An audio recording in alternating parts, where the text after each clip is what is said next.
My name is Andras Hamori, and I'm a Holocaust survivor, and this is my story. I grew up in Budapest, and I was born in 1932 and had one sister who was 4 years older than me.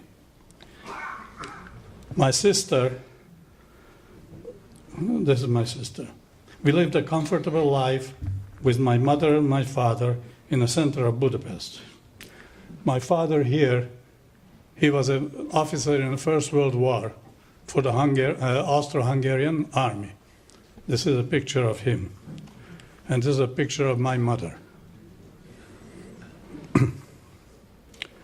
My father, who had a PhD in chemical engineering, had a chemical wholesale business and part-owned an apartment building. Although we all knew about the war, as a 12-year-old, I didn't understand much about the outside world. That changed when Germany invaded Hungary on March 19, 1944. All schools closed immediately, and that was when my world, as I knew it, started to change. Adolf Eichmann arrived in Hungary shortly afterwards to oversee the deportation of the last Jewish population in German-occupied areas. He started the deportations in May, and our turn came on May 25th, when I, along with my parents, my sister, and my grandmother, who happened to visit us, were taken to a detention center that was previously a rabbinical seminary. From there, my sister and I were sent to a children's detention center still in Budapest, and my father was taken to a labor camp, fortunately just outside Budapest, not like my uncle, who was sent to the Russian front, where he froze to death. My mother was also destined to go to that labor camp, but at the roll call, volunteers were requested for light work. My grandmother volunteered, and when my mother went over to her to say goodbye, they did not let her leave. The light work was Auschwitz. It is assumed that my grandmother was immediately sent to the gas chambers when they arrived.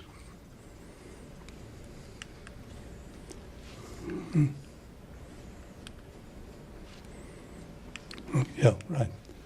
This is the last letter my mother and grandmother wrote. I don't know if you can read it. The left side is the original Hungarian, and I translated it on the right. Should I read it? I don't. Yeah. Dear children, Grandma and I are here at the detention center. Unfortunately, we still don't get any mail, and since the last card, there is no news from you. Just now, there was a roll call, and Grandma and I are also going. Probably we'll go to Chapel, which is where my father was. And don't worry, soon we will be together. Maybe we get together with Dad now. With great love, kisses, and hugs, Mommy. My grandmother wrote on the bottom, "My dear darlings, I'm sending many, many kisses back to you. I'm glad that you are well, and I hope that you take us." And also the good news. Good. I'm glad that you are well, and I hope that they take us also to a good place with many thousands of kisses, Grandma.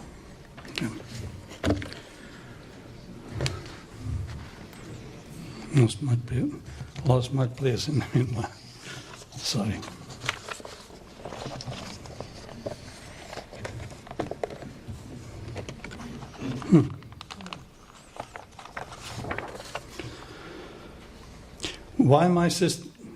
While my sister and I were still in a detention center, our father was still in a labor camp. The 33-year-old Raoul Wallenberg, given a status as a diplomat by the Swedish legation, arrived in Budapest in July 1944, with the mission to save as many Jews as possible. Wallenberg was recruited and financed by the U.S. War Refugee Board, organized by Henry Morgenthau, FDR's Treasury Secretary. Wallenberg issued protective passports, which identified the bearers as Swedish subjects awaiting repatriation and thus prevented their deportation. This is my father's protection certificate, and it's written in Hungarian and in German. Although not legal, these documents looked official and were generally accepted by the German and Hungarian authorities, who sometimes were even bribed.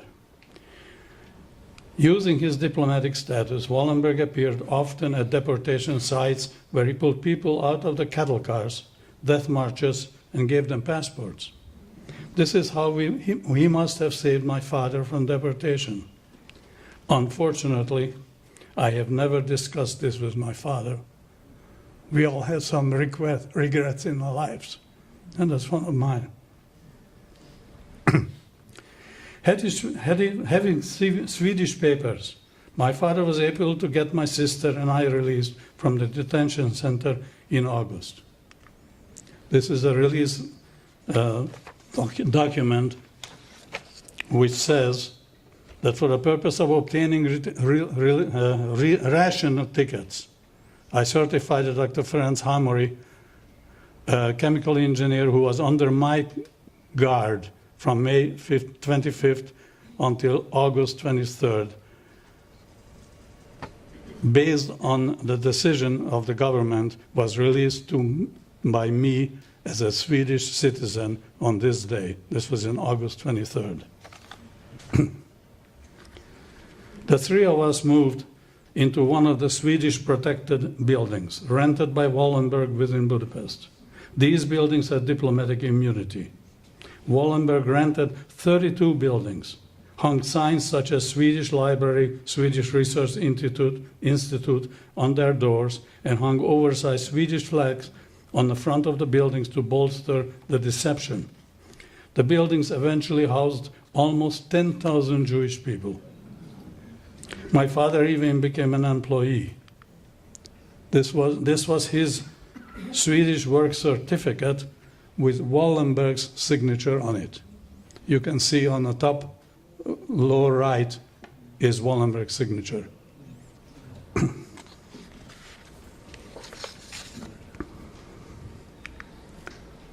And it says that Dr. Ferenc Hamori is a permanent employee of the Royal Swedish Embassy and the Repatriation Department of the Swedish Red Cross. Signed by Ralph Wallenberg.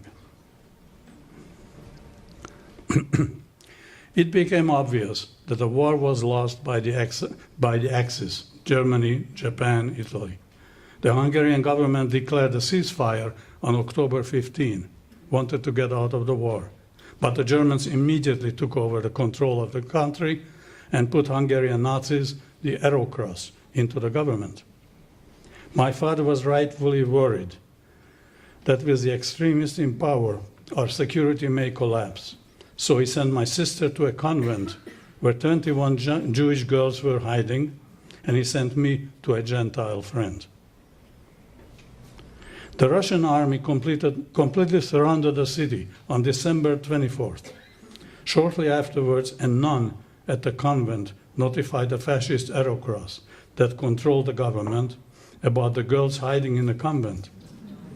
The 22 girls, including my sister, who had the Swedish protection papers, were taken away to an unknown location.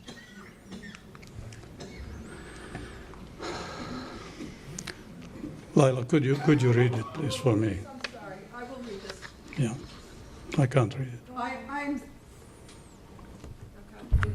Yeah, thank you. I am saying, my dear Daddy, I am saying goodbye, but I hope not for a long time.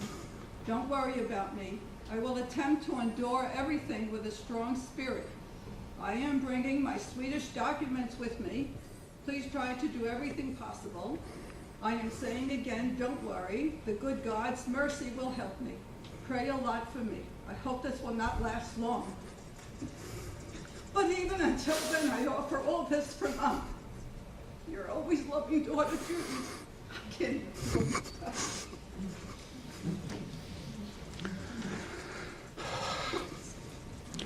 Since the city was surrounded by the Russians, they could not have been taken far Most likely they were taken to the Danube and shot like so many other Jews. My sister was 16 years old.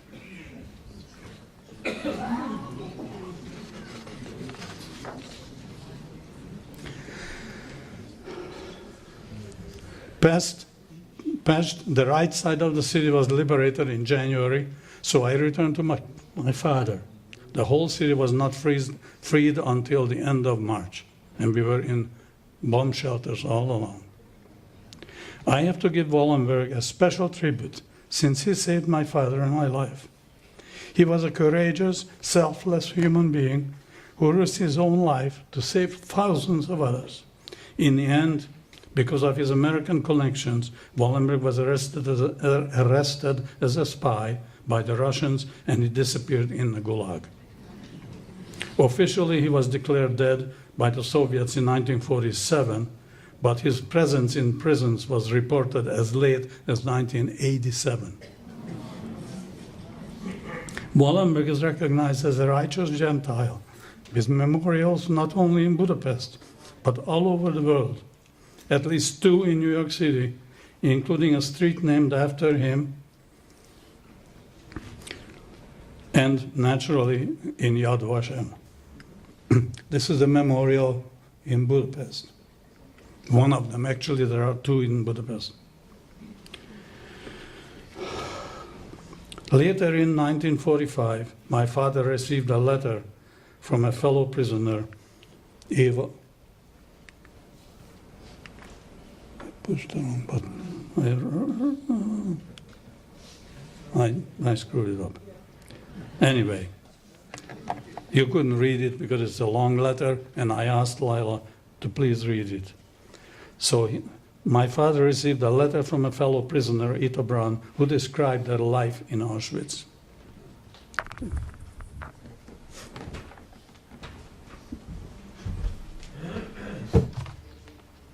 I will try to do better this time. Dear Doctor, I read your account. This letter was written to Andy's father. His mother's name was Eva, and this letter she's addressed as Evie. I read your account with a heavy heart. I was so sure that after all the inhuman suffering, at least one of us will reach the happiness that we have so often dreamt about. So it did not happen the way we wished. I would like to reply to your questions in order, and I would like to reduce your suffering. So I got to Auschwitz in July 1944, that's in parentheses, where I ran into a past employee of ours who was already a block official. She took me with her, thereby I got into preferable situation. This is not 100% good grammar because it's been interpreted according to the way it was written. And I translated it. And forgot a comma. This way I had a chance to help some nameless soldiers. Unfortunately, not enough.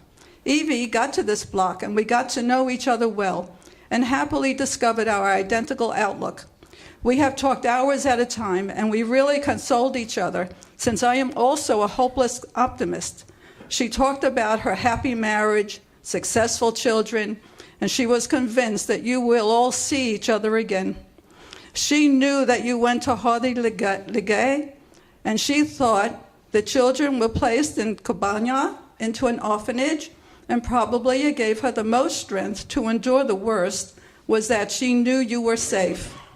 I don't remember too much in connection with her mother, but if they came together, I am quite sure they were together only until they arrived. She mentioned mostly you and the children. One day, she sadly said that she heard that they brought them from Hardy Ligay here also. We were looking among familiar men if they would look for you and convey that you are all right. She was worried that she can endure the horrors, but it comforted her most that she had a strong body and she will be able to bear it. She endured bravely the suffering. She volunteered readily, did not complain, smartly and cleverly took advantage of opportunities, and she found her way around. Once she had a sore throat. If I remember correctly, she was prone to it, at least she mentioned it. So we were together until October 10th in good condition. She wanted to stay strong, and all indications were that it will be so. Unfortunately, at one selection, they picked me and with an unfortunate transport, they separated us and my beloved 17 and 13-year-old daughters, who got into that hell one day later, where I could have helped them, if nothing else, to die with them. That would have been the ideal solution, because so alone the purpose of life is intolerable, hopeless, and has no happiness. Even that my little son is here with me and tries to console me, always when I come and go, at awakening, at bedtime, forever, I see these two angels and search for them and wait for them. I would like to scream in my agony, but nothing can help me. I have to tolerate it, burdened and alone. My dear husband also got to Auschwitz. He was in transport, and at the end of October, he got disabled and was brought back to Auschwitz. That meant extermination. I have days when I just cry. On others, I am completely apathetic. It happened with me like the worm at the side of the road that was not fully stepped on. It cannot die, but it cannot live either. They robbed me of that fixed point that would have enabled me to move the earth out of its joint. Without them, life that I loved so much is not worth anything and is not interesting anymore. Evie and I used to argue and dream there behind the electric wires. A more unhappy place cannot be imagined, but for our fantasies, nothing could interfere. Once she related laughingly that she got her life's most beautiful compliment. Although she was in rags, she was admired. You should have seen her appearance in those rags. How beautiful she must have been at home. She was so elastic, with graceful movements. I hope that she will return. Maybe she is still too weak and she is impatiently waiting so she has the strength to return home. I am sure, dear doctor, that you find your life in your little son. I can feel your suffering. I am reading from your letter how alone you are. Please write to me. Who is left of your family? What happened of your business? Evie often talked about it.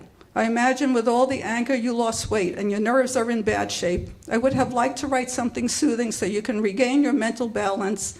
I search my memory for everything that is tied to Evie, but the horrors only started in Auschwitz. The terrible things started only after that, and it buried our beautiful friendship. In the spring, I will come to Pest and I will tell you much more personally. But until then, write and ask. I will answer everything. I am interested in you and everything that relates to Evie. A girlfriend of mine who was in Pest brought your address and I had only your name. I think I answered all your questions. Although I cannot help, you can turn to me.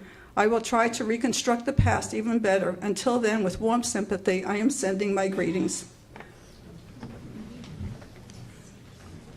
It is an amazing letter.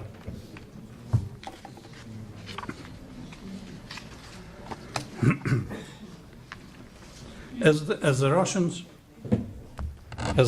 were closing in, the inmates were marched from Auschwitz to Ravensbrück, a women's camp north of Berlin, in January 1945.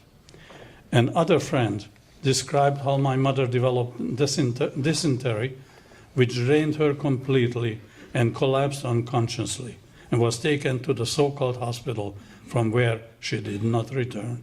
She was 48 years old.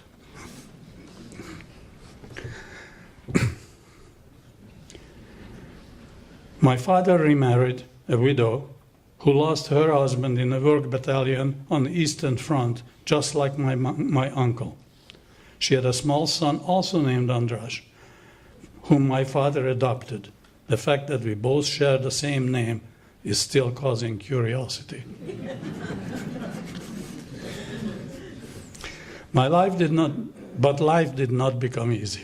The communists took over the government in 1948. Shortly afterwards, they took my father's business away. He was a capitalist. So when I applied to the university, it was very difficult for me to get in. But with time and persistence, I eventually got in and received my BS in electronics in 1955. Next year, the Hungarian Revolution broke out in October 23rd, but by November the 4th, the Russians returned and defeated it.